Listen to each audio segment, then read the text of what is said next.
Today we'll be in Boca touring a luxury new construction model home in a brand new development with a resort lifestyle and amenities surrounded by the upscale shopping, dining, and arts and culture scene Boca is known for, pristine beaches and parks, different home designs to choose from, and plenty of options to custom build your home or move in right away without the wait. So if you're looking to buy a home here and want to learn more about what this community has to offer, my name is Rafael Gonzalez. I am an independent realtor that specializes in new construction and new home communities in South Florida.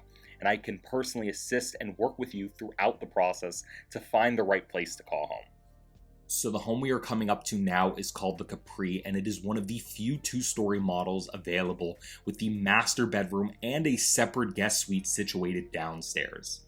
Built as a 5-bedroom, 5.5 bathroom home with 3,730 square feet under air, the Capri is sure to impress and have all of the space you need with the 3-car garage and extra storage spaces throughout the entire home. Once you walk past the foyer, the entire home opens up with 12-foot ceilings over the kitchen, dining, and great room, looking over the pool and the lake in the backyard. At the heart of the home, you'll find the gourmet kitchen outfitted with double ovens, a built-in pantry, the thin new shaker cabinetry, and quartz countertops for a clean and contemporary look. Upstairs, you'll find a huge loft acting as a second living area around the 3 bedrooms, each with their own walk-in closets. So if you're considering purchasing a home in South Florida, whether you're planning a move in the next couple months or in the next year, and want to know all about the new homes and communities there are, and guidance to navigate them all to find the right place for you to call home, reach out to me personally, and I can work with and help you along the entire process. Every builder and community is unique, and I have the knowledge and the experience with each and every one in Palm Beach, so I can help you make the best decision possible and keep you updated and informed every step of the way. Like what we're seeing today is in Boca Raton, which has everything you need right at your doorstep. With plenty of high-end shopping, stylish restaurants, beautiful beaches, and no shortage of fun things to do. You have Uptown Boca, which has Whole Foods close by, the Town Center, which is home to over 200 brands and luxury specialty stores like Louis Vuitton, Cartier, and Neiman Marcus, while Meisner Park is the picturesque landmark for downtown Boca with upscale boutiques and the Museum of Art. If you're a golfer, there's over 35 local courses that are a mix of public, private, and semi-private, and there's nature centers, beautiful parks like Sugar Sand, which my wife and I absolutely love, that has a carousel, a huge playground and a splash pad, and a children's science exploring. And the community itself is the newest expansion of the Lotus brand in Lotus Edge. These communities have redefined what modern new home luxury looks like in Southeast Florida. The 100% contemporary home designs feature ultra-modern elevations, expansive floor plans, higher-end build quality and finishes, and a thriving resort lifestyle anchored by stunning entrances and a multi-million-dollar clubhouse. Spending the day soaking up the sun by the beach entry and lap lane pools, refresh in the cold plunge pool, dine at the full-service restaurant and bar, or relax and grab a drink at the Lotus Lounge. Kids can have an adventure every day with the splash park, teen club room and indoor kid zone, and enjoy an active lifestyle with the state-of-the-art 24/7 fitness center, indoor sports complex, group fitness studios, and racket clubs with tennis, pickleball, and paddle courts. At Lotus Edge, there are no compromises with home designs from $1.5 up to $3 million. So if you are interested in scheduling a tour and want more information about this and other homes they have available here in Boca that I can help you build or that are move-in ready, call or email me directly at the number on the screen. I don't work directly for the builder. I am an independent realtor and can help work with you with any home or community that you ultimately decide to call your own. Whether you're looking at homes for sale or exclusively new construction, remember to call me before visiting any of the models on your own so that you will be able to receive representation when you're ready to make a move on the right home. I've worked with this builder extensively and have experience working with and bringing clients to each and every builder in South Florida. There's a lot to take in exploring new developments, and I'm here to make the process less stressful and break down everything for you. So there is a huge benefit to have me on your side and answer all of your questions about the process from beginning through closing. And the builders compensate me on your behalf for my professional services and guidance throughout the process.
So if you're looking for a home like this in Boca, or if you're also open to other communities in Palm Beach, I'll put my information up on the screen now so that you can reach out to me directly, and I personally would be able to work with and assist you throughout the entire process.